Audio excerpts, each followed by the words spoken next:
নমস্কার বন্ধুরা, অর্পিতা রেসিপিতে তোমাদের সবাইকে ওয়েলকাম। আজকে আমি বানাচ্ছি পাকা আমের রস বড়া।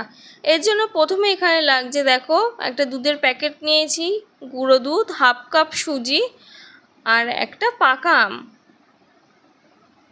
এবারে প্রথমে আমটা আমি কেটে নিচ্ছি। এবারে দেখো, এই মিক্সির জারে আমের এই টুকরোগুলো দিয়ে ভালো করে এটা ব্লেন্ড করে নেব।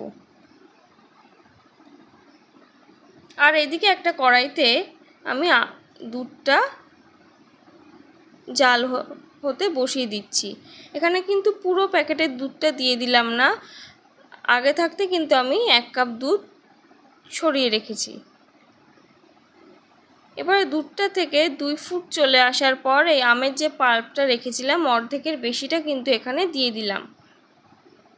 এই দুধের মধ্যে দিয়ে ভালো করে আমটা মিশিয়ে নিচ্ছি।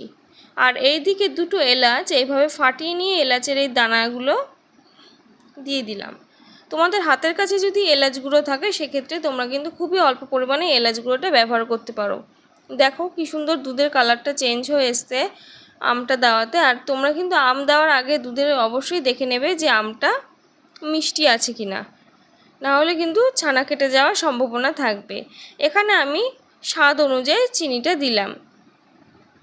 তোমরা যে যেমন মিষ্টি খেতে পছন্দ করো সেই অনুযায়ী মিষ্টিটা দিতে পারো।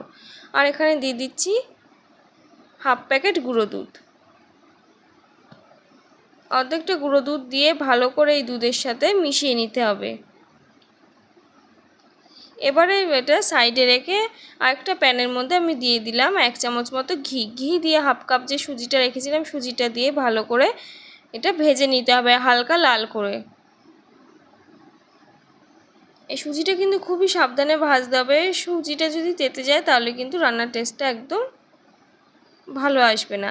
এবার ওই যে 1 কাপ দুধ রেখেছিলাম সেটা অল্প অল্প করে দিয়ে সুজির সাথে ভালো করে মিশিয়ে নিতে হবে।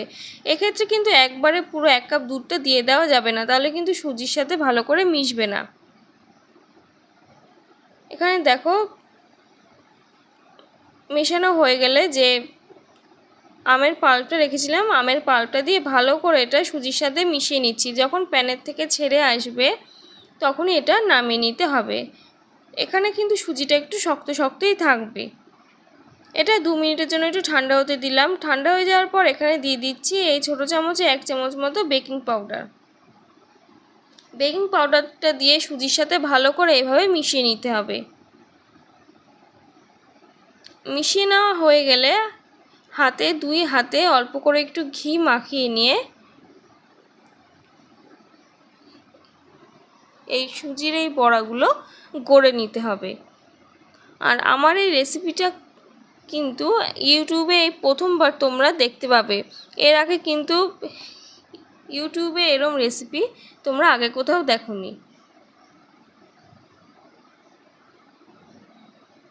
এইভাবে দেখো বড়ার শেপ দিয়ে নিচ্ছি, গোল গোল করে একটু চ্যাপ্টা করেছি। এখানে একটা বড়া তৈরি হয়ে গেছে, আলাদা প্লেটে রেখে দিলাম।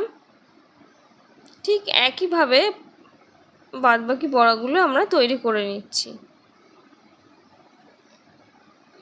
এই বড়াগুলো তৈরি করার সময় হাতে যদি একটু সুজি লেগে যায় ভয় পাওয়ার কিছু নেই।